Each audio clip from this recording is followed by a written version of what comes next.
السلام علیکم ورحمۃ اللہ وبرکاتہ۔ معزز ناظرین، گزشتہ چند دنوں سے ایک ہلچل کا ماحول بنا ہوا ہے اور اس ملک کے اندر دوبارہ سے بابری مسجد کو بنانے کی مہم جاری کر دی گئی ہے بنگال کے ایک ودھایک کے ذریعے سے، جو اپنا نام ہمایوں کبیر بتلاتے ہیں۔ اس بارے میں مسلمانوں کا کیا نظریہ ہے؟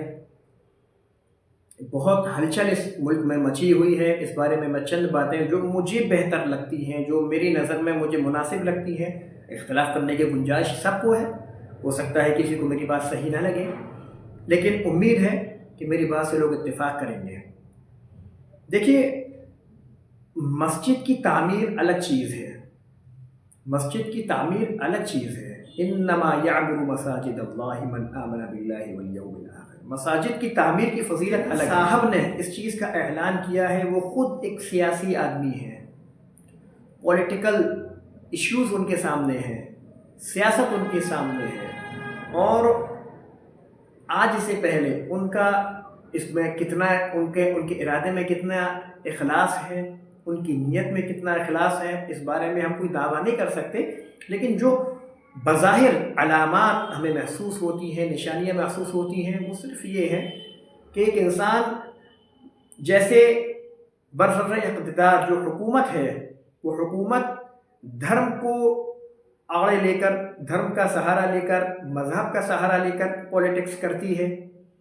اسی طرح سے محسوس ہوتا ہے کہ جن صاحب نے اس مسجد کو بنانے کا اعلان کیا ہے، وہ بھی ہو سکتا ہے ان کے ذہن میں یہی ہو کہ ہم مذہب کو اعلیٰ بنا کر کے مسلمانوں کا ووٹ ایک طرف کر کے ہم ووٹ لیں گے۔ اب جیسا کہ سننے میں یہ آیا، دیکھنے میں بھی آیا، تقریباً 2 سے 3 لاکھ لوگ اس میں شریک ہوئے بابری مسجد کو بنانے میں، تو اس کا مطلب یہ ہوا کہ ان صاحب کا 2 سے 3 لاکھ ووٹ پکا ہو گیا۔ دیکھیے، میں کسی کا تجزیہ نہیں کر سکتا، جو بات میرے ذہن میں آئی اور جو بات مجھے محسوس ہوئی وہ یہ ہے کہ اس میں مجھے اخلاص دور دور تک نظر نہیں آتا، کیونکہ جو صاحب ہے وہ خود صاحب شرع نہیں ہے، مشرع نہیں ہے۔ نمازوں کی حالت اللہ اعلم بحقیقت الحال کہ ان کی نمازوں کا کیا حال ہے، اور ان کی کیا آج پورے ملک کے اندر مسلمانوں کی نمازوں کا کیا حال ہے۔ ہماری مساجد سونی ہیں، مساجد کو آباد کرنے کی فکر کرنی چاہیے، مساجد میں آنے کی فکر کرنی چاہیے، عبادات کی فکر کرنی چاہیے، عبادات کو صحیح طور پر کرنے کی فکر کرنا چاہیے، مساجد کا تعمیر کرنا ان کو صحیح وقت پر صحیح طریقے سے کیا جانا چاہیے، تو اس سے نفع زیادہ ہوتا ہے۔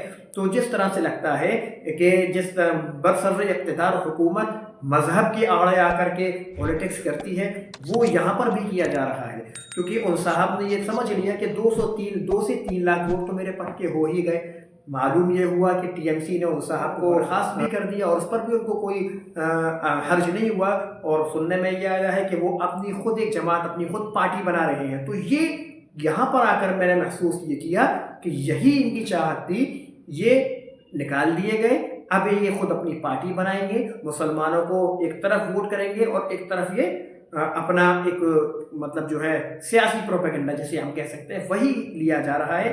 مسلمان ہماری بیچاری بڑی معصوم ہے، بھیڑ چال میں چل جاتی ہے، جو ایک چلا پیچھے پیچھے دوسری بھیڑ، تیسری پیچھے پیچھے تیسری، چوتھی، پانچویں، اس طرح سے بھیڑ چال پر چلنا شروع کر دیتی ہے۔ یہ نہیں سوچتی کہ اس کا انجام کیا ہونا ہے۔ بابری مسجد کا بنانا کوئی فرض واجب نہیں ہے، مسجد کا تعمیر کرنا ہے۔ مسجد آپ تعمیر کریں اخلاص کے ساتھ بھی، اگر آپ کوئی مسجد تعمیر کرنا چاہیں تو کریں۔ اور میں نے ایک کسی غیر مسلم کا، میرے خیال سے وہ بھاجپا سے ہی تعلق رکھتے ہیں یا اللہ عالم کون سی جماعت سے تعلق ہے ان کا، میں نے ان کا بیان سنا جس میں وہ یہ کہہ رہے تھے کہ ہمیں مسجد کے تعمیر سے پرابلم نہیں ہے، آپ بابر کے نام سے کیوں تعمیر کر رہے ہیں۔ تو ہمارا بھی یہ اپنا میرا پرسنلی میرا اوپینین یہ ہے کہ صرف ایک نام کی وجہ سے کہ وہ اس طرح سے ملک میں انتشار کی کیفیت، اختلاف کی کیفیت، ملک میں تنازع کی صورت پیدا کرنا کہ بھلا ایک نام کی وجہ سے اتنا بڑا ملک میں انتشار پیدا کر لینا، یہ میرے خیال سے سمجھداری کے بالکل خلاف ہے۔ اللہ تعالیٰ ہم سب کو سمجھ نصیب فرماوے۔ یہ میرا اپنا نظریہ جو میں نے محسوس کیا وہ یہی تھا، اور آپ لوگ اس بارے میں کیا نظریہ رکھتے ہیں یہ ضرور کمنٹ باکس میں بتائیں۔ کیا ہمایوں کبیر صاحب کا بابری مسجد تعمیر کرنا اخلاص کے مطابق ہے، یا اس میں ان کی کوئی سیاسی چال نہیں؟ میرے ذہن میں جو آیا تھا وہ یہی تھا، اس لیے ہم لوگوں کو نہ اس کی ہم ایک طرح سے تائید ہی کر سکتے نہ اس کی تردید ہی کر سکتے، اللہ تعالیٰ دلوں کا حال جاننے والا ہے۔ لیکن بہرحال ہم لوگوں کو یہ مناسب ہے کہ ہم لوگ اس چیز میں بڑھ چڑھ کر اتنا حصہ ہمیں نہیں لینا چاہیے۔ اللہ تعالیٰ سمجھ نصیب فرماوے، اور جو وقت صحیح ہے اللہ تعالیٰ اس کو مقدر فرماوے۔ والسلام علیکم ورحمۃ اللہ وبرکاتہ۔